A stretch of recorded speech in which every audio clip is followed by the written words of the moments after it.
Gates open, they're up and racing.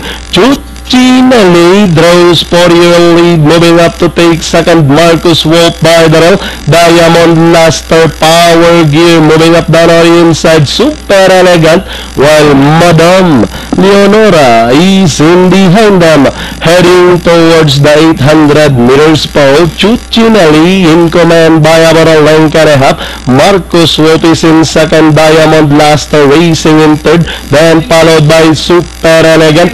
Power Gear is running second last, and a long way back to Madame Leonora, rounding at the 600 and working towards the 450. It's still Cuccinelli leading the field, followed by Marcus Wolf in second, and racing in third is Super Elegant.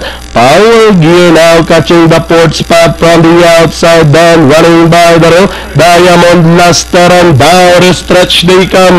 Marcus Wolf now the leader, followed by Cuccinelli. Power Gear racing in third with 100 meters up the race. It's Marcus Wolf by about 3 lengths, and finally Marcus Wolf. Cuccinelli, then comes Power Gear, Super Elegant, Diamond Luster, and Madame Leonora.